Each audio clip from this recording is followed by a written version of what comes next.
네, 오늘 두 군데 말씀을 살펴보았습니다. 우리가 먼저 살펴본 이 요한계시록 말씀은 세상의 마지막 날, 특히 이 심판의 날을 기록하고 있는 책이죠. 그런데 이 사람이라는 존재가 어떻게 세상의 마지막 날 심판을 다 알 수 있겠습니까? 그래서 이 요한계시록을 기록한 이 요한은 이 세상의 마지막 날을 깨닫게 해주신, 그리고 알게 해주신 그 세상의 마지막 날의 장면 하나하나를 상징적인 언어를 사용해서 이 요한계시록을 기록했고, 그 마지막 날이 이러할 것이다 라고 표현하고 있어요. 그러니까 이 계시록은 상징적인 언어로 표현된 책입니다. 그래서 이걸 문자 그대로 이해하면 안 돼요. 그런데 이걸 문자 그대로 이해한, 그래서 큰 사단이 나는 곳이 있죠. 그게 신천지입니다. 신천지는요, 이 요한계시록을 문자 그대로 이해합니다. 대표적인 게 우리가 잘 아는 14만 4천이라는 숫자죠. 신천지는요, 14만 4천 명이 이제 구원받을 사람이다라고 표현합니다. 요한계시록에 하나님께 구원받은 사람 14만 4천 명이라는 구절이 나오거든요. 그래서 신천지는 14만 4천 명이 믿는 사람으로 모여야 한다라고 이렇게 모읍니다. 아마 여러분들이 그걸 잘 아실 텐데요. 근데 그거는 진짜 숫자 14만 4천을 이야기하는 게 아니죠. 우리가 읽었을 때는 숫자로 14만 4천이라고 이해가 되지만, 이 요한계시록을 처음 썼고 그리고 이것을 읽는 히브리인들은 그걸 숫자로 읽지 않고요, 다윗의 자손이라고 읽습니다. 이때 당시에는요, 실제 기록된 이 당시는 아라비아 숫자가 통용되던 시절이 아니었어요. 히브리 사람들은 히브리어를 사용해서 숫자 표기를 실제로 했었습니다. 마치 이런 거예요. 맞아, 우리가 7 하면 숫자 7개를 이야기하는 것이기도 하지만 동시에 의미로 받아들일 때도 있잖아요. 행운, 럭키 세븐 해서 7을 진짜 7개를 이야기하는 게 아니라 어떤 행운의 상징을 이야기하는구나 라고 이해할 때가 있습니다. 마찬가지예요. 14만 4천이라고 써져 있으면 히브리 사람들은 숫자로 이해한 게 아니라 구원받을 다윗의 자손들이라고 이해를 했거든요. 그리고 실제로 교계에서도, 교회들도 다 그렇게 해석을 합니다. 그런데 유별난 우리 신천지는 이걸 문자 그대로 해석을 하는 거예요. 14만 4천 명이 모여야 예수님이 이 땅에 다시 재림하신다라고요. 실제로 신천지는 14만 4천 명이 훨씬 넘었죠. 그런데 아직까지 왜 예수님이 오시질 않을까요? 문자 그대로 해석했기 때문이에요. 이 문자 그대로 해석을 하면 이 많은 문제들이 생깁니다. 특별히 요한계시록이 그래요. 요한계시록은 문학책입니다. 왜 우리도 문학 장르가 있잖아요. 요한계시록도 문학책이에요. 지금 현대 시대에는 통용되지 않지만 고대 시대 때 사용했던 문학의 장르, 묵시문학이라는 장르를 사용해서 쓴 책이 이 요한계시록이거든요. 그래서 상징들이 들어있는 겁니다. 알레고리가 들어있어요. 그래서 이제 우리가 읽으면 되게 어려운 거예요. 그리고 요한계시록은 심판의 책이다라고 하니까 괜히 무서운 생각이 듭니다. 함부로 읽으면 안 될 것 같고요. 근데 사실은 이 문학의 장르를 이해하고 그리고 상징의 언어를 이해하고 읽으면 그 어떤 성경의 66권 다른 책들보다 쉬운 책이 이 요한계시록이에요. 그리고 전하는 메시지가 굉장히 명확하고 강렬합니다. 너무너무 은혜로운 책이 사실은 요한계시록이거든요. 오늘 우리가 본 이 19장 본문은요, 어린 양의 혼인잔치가 나오는 본문이었으며, 어린 양이 혼인잔치를 합니다. 어떤 상황이었냐면 이 세상에 악이라고 불리는, 이 세상을 군림하고 있는 나라가 바벨론이다라고 표현을 해요. 바벨론. 근데 그 바벨론이 멸망한 겁니다. 멸망하고 이 세상에 잔치가 벌어진 겁니다. 근데 그 잔치가 뭐냐? 어린 양의 혼인잔치다라고 표현되어져 있는 것이죠. 어린 양이 누굴까요? 여러분, 어린 양이 누구라고 생각하십니까? 어린 양은 하나님의 말씀대로 살다가 십자가에 달려 돌아가신 예수님을 우리가 어린 양이다라고 표현해요. 그래서 우리 찬양도 있잖아요. 예수 어린 양, 이렇게 찬양도 하고요. 우리 교회에서 많이 이야기합니다. 근데 왜 하필 어린 양으로 표현했을까? 이게 문학적인 장치라는 거예요. 상징입니다. 근데 이걸 우리가 잘 이해하려면 제사를 알아야 돼요. 당시는 구약의 제사를 드렸던 시절이었잖아요. 특별히 속죄하는 예배를 드렸습니다. 죄를 사하는 제사, 그 예배를 드릴 때 뭘 했냐면 어린 양을 대신 제물 위에 바쳤습니다. 피를 흘리게 했어요. 그러니까 내가 그렇게 피 흘려 죽어야 하는데 이 죄 때문에 대신 어린 양을 바치고 죄를 사하는 예배를 드렸던 거예요. 이것을 빗대어서 예수님을 어린 양이다라고 표현하는 겁니다. 예수님께서 실제로 우리 대신 십자가에 대신 달려 돌아가 피를 흘리셨잖아요. 그래서 성경이 그 속죄제사의 어린 양을 빗대어서 요한계시록에서도 하나님의 어린 양을 예수님이라고 표현하는 겁니다. 그런데 그 예수님께서 지금 잔치를 벌이셨다라는 거예요. 예수님이 죽으시고 사람들은 다 그렇게 얘기했습니다. 아니 하나님의 아들이라며 왜 죽었어? 사랑하라며 왜 혼자 사랑하다 혼자 죽었어? 정의롭게 살아야 된다며 혼자 정의롭게 살다가 죽었네? 죽으면 끝난 거 아니야? 실패한 거 아니야? 이런 말들을 사람들이 했었죠. 그리스도인들은 그 말 앞에 한마디 대꾸조차 할 수 없이 고개를 숙이고 있었습니다. 그런데 세상 웬걸? 바벨론이라는 이 세상을 군림하는 바벨론이 망하고 어린 양의 혼인잔치가 열렸습니다. 죽은 줄만 알았던 예수님이, 부활하신 예수님이 이 땅에 다시 오셔서 잔치를 여신 거예요. 여러분, 이 이야기가 세상의 마지막 모습이라는 겁니다. 어린 양이 누구냐? 예수님이라 했죠. 여러분, 예수님이 누굽니까? 예수님은 우리를 이끌어 가시는 분이시죠. 우리의 구세주입니다. 그래서 우리가 닮고 싶어 하는 분, 우리가 따르려고 하는 분이잖아요. 예수님은 나도 예수님처럼 살아야겠다라고 결단하게 만드는 우리 삶의 전형입니다. 오늘 이 요한계시록을 통해서 우리에게 말씀하시고자 함이 뭐냐면 위로하심이 우리에게 힘을 주시려고 함을 이 말씀을 통해서 전하고 있는 거예요. 포기하지 마. 야, 너네들 왜 이렇게 주눅 들어서 사냐? 나 죽은 거 끝이 아니야. 예수님이 그렇게 말씀하시는 거예요. 내가 죽은 것 같지만 그 죽음 안으로 들어가서 내가 죽음 안에서 승리로 나왔다. 부활했다. 내가 다시 이 땅에 그렇게 승리로 올 것이다. 그러니 너희 포기하지 마라. 죽음과 같은 이 세상 살아갈 때에 포기하거나 낙담하지 마라. 내가 이겼듯이 너희들도 이길 거야. 승리할 거야. 예수님이 이 요한계시록을 통해서 우리들에게 위로하고 계신 거예요. 우리가 걷기로 한 그 길이, 우리가 걷기로 한 그 제자의 그리스도의 길이 정답이 맞아 라고 말씀하시는 겁니다. 예수님의 삶이 우리들에게 정답입니다. 하나님이 주신 살아있는 소망이에요. 우리가 그걸 붙잡고 살아야 됩니다. 그런데 정말 어린 양의 혼인잔치하는 그런 날, 하나님은 막 뜨겁게 내 삶에 역사하시는 그런 날, 우리가 어떻게 맞이할 수 있는 거죠? 여러분, 그런 날이 정말 있습니까? 그런 날이 우리한테 찾아올까요?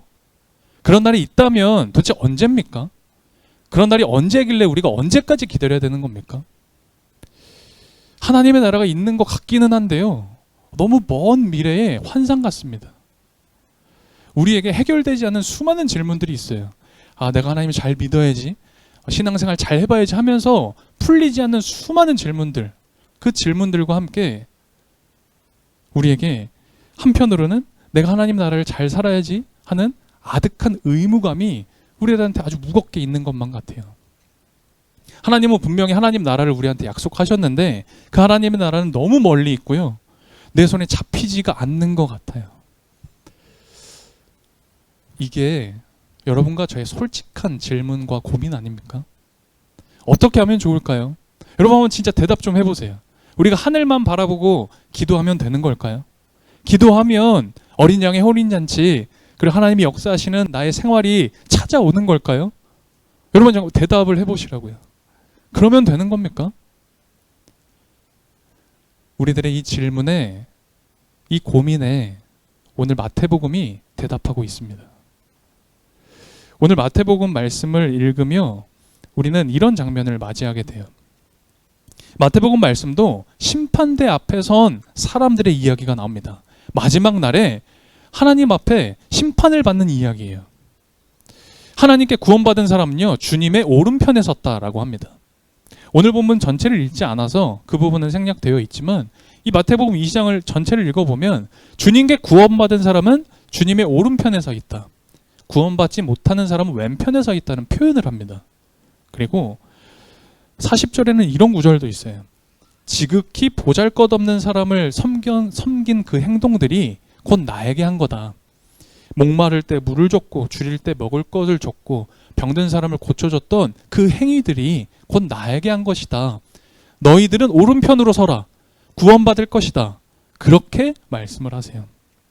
그러니까 우리가 이 말씀을 보고 어떤 생각을 하냐면, 내가 심판받을 때 그 날이 오기 전에 내가 작은 사람들, 지극히 작다 여겨지는 그런 사람들, 아픈 사람들, 소외받는 사람들, 불쌍한 사람들을 내가 도와줘야 되는 거구나. 섬기면 내가 하나님의 심판 때에 벌을 면할 수 있겠구나. 그런 생각을 합니다. 근데 정말 그럴까요? 제가 수도 없이 작은 자를 섬기고 우리 사람들, 이웃들을 사랑합시다. 수도 없이 말씀드렸습니다. 오늘도 그런 이야기가 나오죠. 정말 그럴까요? 우리가 하나님의 그 심판대 앞에 섰을 때 사회복지를 실천하면 구원받는 겁니까? 구원의 열쇠가 사회복지입니까? 그러면 우리 이 시간에 예배 드릴 게 아니라 사회복지사 자격증 공부해야죠. 사회복지 그래 하러 나가야죠. 아닌 것 같아요. 우리가 구원받는 게 어떤 나의 인간적인 조건으로 인해서 우리가 구원받는 겁니까? 아니죠. 교회는 그걸 이야기하지 않습니다. 이신칭의, 오직 믿음으로 말미암아 우리가 의롭다함을 받는다. 구원을 받는다. 이신칭의가 이 성경에 우리에게 알려주는 진리의 말씀이에요. 우리가 선하다고 해서 여러분들이요 착한 일을 많이 해서 구원받는다? 아니라고요. 착한 일 하는 사람은 교회 밖에 있습니다. 교회 밖에 더 많아요. 성경은 분명히 기록합니다. 우리가 아직 죄인 되었을 때, 우리가 아직 악해서 죄인으로 있을 때, 그때 주님께서 우리를 구원하셨다. 그 사람들을 보고 십자가에 달려 돌아가셨다라고 말이에요. 여러분, 근데 오늘 말씀을 보면요, 마치 어떤 인간적인 노력, 선한 행위를 받아서 너희들이 주님의 오른편에 서게 되었다라고 말을 하고 있잖아요. 여러분, 우리가 이 말씀을 읽을 때 이상하다라는 생각을 해야 됩니다. 왜 이러지? 뭔가 선행을 해서 구원을 받았다는 것처럼 왜 이렇게 느껴지지? 뭔가 이상한데? 라고 말이에요. 저와 여러분이 성경을 올바로 읽어야 됩니다. 신천지처럼 읽어서는 안 돼요. 오늘 이 말씀에, 마태복음 말씀의 중심이 되는 이야기가 뭐냐면 오늘 이 제목입니다. 나도 모르는 사이에, 나도 모르게. 주님의 오른편에 선 구원받은 사람들한테 예수님께서 질문하십니다. 뭐라고 하냐면, 야, 너희들이 진짜 너무너무 잘했어. 내가 줄일 때에 먹을 걸 줬고, 내가 목마를 때에 물을 줬고, 내가 나그네일 때 돌봐주고, 병들었을 때 나를 치료해줬어. 너희들이 고마워. 너희들이 정말 잘했다. 그런 표현을 하시거든요. 그러자 오른편에 선 의인들이 뭐라고 대답합니까? 에? 제가 언제요? 제가 언제 그랬습니까? 나 그런 일을 한 적이 없는데? 라고 이야기해요. 무슨 뜻이에요? 몰랐다는 거예요. 내가 그런 일을 행한 적이 없다라는 거예요. 내가 그런 일을 해도 주님이라고 생각하고 해본 적이 없다라는 거예요. 그냥 나는 내 마음대로 했다라는 겁니다. 내 마음에서 우러나오는 그대로 내 마음대로 그런 일을 일상으로 살아갔다라는 거예요. 야, 내가 작은 자를 섬기고 내가 저 사람을 도와주면 하나님이 알아주시겠지? 하나님 이거 다 보고 계시죠? 그런 생각으로 작은 사람들을, 소외된 사람들을 섬기고 돌봤던 게 아니라는 겁니다. 그래서 이 사람들은 너가 나를 도와주었다라는 예수님의 말을 들었을 때 무슨 소리냐라고 놀랐던 겁니다. 몰랐다라는 겁니다. 오늘 이 마태복음 이야기의 핵심은 의로운 이 사람들이, 구원받았다라고 하는 의로운 사람들이 자신의 의로움을 몰랐다는 거예요. 그래서 예수님의 질문에 놀랐다라는 겁니다. 어린 양의 혼인 잔치 때 예수님이 역시 십자가 지기 잘했어. 기다렸더니 이런 순간도 찾아오는구나. 야, 역시 십자가 지길 잘했다. 그러셨을까요? 아니죠. 예수님 당황하셨을 겁니다. 아니, 나는 그저 하나님을 사랑하고 사람들을 섬기라는 그 사역을 감당한 것뿐인데, 그래서 십자가를 진 것뿐인데, 그런데 하나님이 나를 왜 오른편에 앉게 해주셨을까? 왜 이런 영광을 허락하셨을까? 하나님 당황하고 어리둥절하셨을 거라고요. 우리가 의식적인 행동을 하고 노력하는 것 중요합니다. 우리가 의식적으로 행동하는 것도 진짜 대단한 일이에요. 만약 의식적으로 노력해서 선한 일을 해보려고 한다고 하는 건 칭찬받을 만한 일입니다. 그런데 예수님께서 궁극적으로 저와 여러분에게 원하시는 건 무슨 소리예요? 제가 언제요? 그렇게 내가 깨닫지도 못할 만큼 내 삶에 자연스러워지는 것. 그 일을, 그 선행을 하는 게 나한테 그냥 자연스러운 일이 되기를 바라신다 라는 것 아닐까요? 하나님 나라 산다라는 건 전 이런 거라고 생각해요. 천국을 산다는 건 바로 이런 겁니다. 와, 역시 하늘나라 좋네. 이야, 이게 천국이지. 이게 천국 삶이지. 라고 뭔가 대단한 걸 느끼는 게 아니라 내가 천국을 사는데도 천국 생활 하는지를 모르는 거예요. 저는 그게 천국 생활이라고 생각합니다. 나도 모르게 내가 작은 자를 섬기면서 하나님 보고 계시죠? 이게 아니라 나도 모르게 내 일상이 그저 그런 사람들을 섬기는 평범한 일상인 게 그게 정말 하나님 나라 사는 게 아닐까? 야, 너 참 잘했다 예수님이 말씀하시면 제가 그랬나요? 라고 말하는 그런 삶이 진짜 천국을 살아가고 있는 그런 사람들의 삶이 아닐까 생각해 봅니다. 물론 훈련이 필요해요. 처음부터 그렇게 살 수 있는 사람들도 있으시겠지만 사실 대부분은 훈련을 받고 연습이 필요합니다. 그래서 우리가 이렇게 교회로 모인 거예요.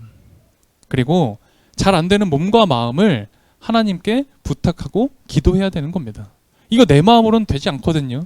그래서 하나님의 마음 부어달라고, 하나님의 사랑을 가지고 나도 그렇게 사랑하며 살아가게 해달라고 우리 기도해야 되는 겁니다. 그런데 그러다 보면 정말 하나님의 마음이 우리 가운데 부어져서요. 예전에는 내가 신경 썼습니다. 의식했습니다. 그래도 이거 하나님이 알아주시겠지? 하면서 살아가던 그 마음이요. 자연스럽게 사라질 겁니다. 그리고 어느새 내가 너무 당연하게 숨을 쉬듯이 너무나 자연스럽게 그런 삶을 살아가기 시작할 거라고요. 저는 하나님의 뜻이 뭘까?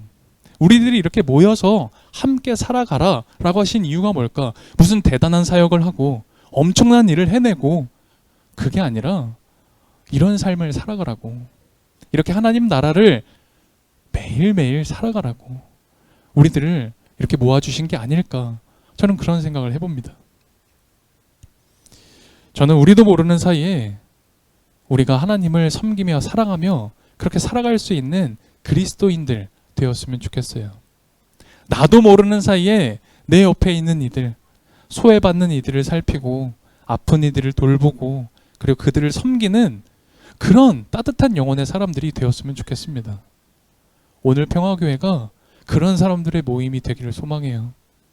그리고 그렇게 이 땅에 하나님 나라를 천국 생활 할 수 있는 그런 사람들의 모임 되었으면 좋겠습니다. 오늘도 그 하나님 나라 꿈꾸며 소망하며 함께 기도드렸으면 좋겠습니다.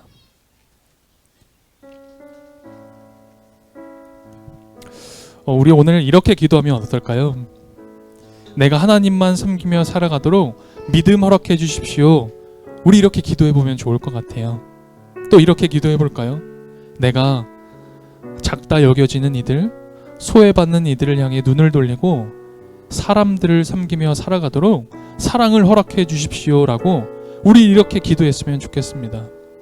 오늘 우리가 이렇게 기도할 때에 마태복음의 말씀처럼 주님께서 너 참 잘했다, 그렇게 살 수 있도록 내가 도와줄게, 이 삶을 함께 살아가자, 오늘 우리의 기도에 응답해 주시리라 저는 믿습니다. 오늘 이 시간 우리 모두 주님의 오른편으로 가기를 소망하며 기도합시다. 주님, 당신처럼 사람들을 섬기며 산다는 게 참 어렵습니다. 내 이익이 너무 중요한데 남을 위해 내 것을 내려놓아야 할 때가 있으면 망설이게 됩니다. 이런 우리들이기에 오늘 말씀을 주신 줄 믿습니다. 주님, 저희들이 이곳에 모여 함께 기도드립니다. 우리들에게 넓은 마음을 허락해 주십시오. 우리에게 맡겨진 모든 것을 감당할 수 있는 힘을 허락해 주십시오. 훈련과 연습을 통해 우리가 더 성장하는 믿음이 되게 해 주십시오.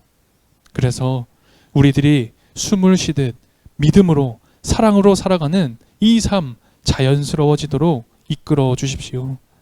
오늘 평화교회의 모든 이들이 주님의 오른편에 선 사람들이 되게 해 주십시오.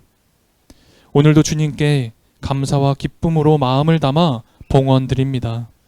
이 정성의 마음들을 통해 작은 자를 섬기게 하시고 갈급한 영혼의 목마름을 채울 수 있는 손길이 되게 해주십시오. 예수 그리스도의 이름으로 기도드립니다. 아멘.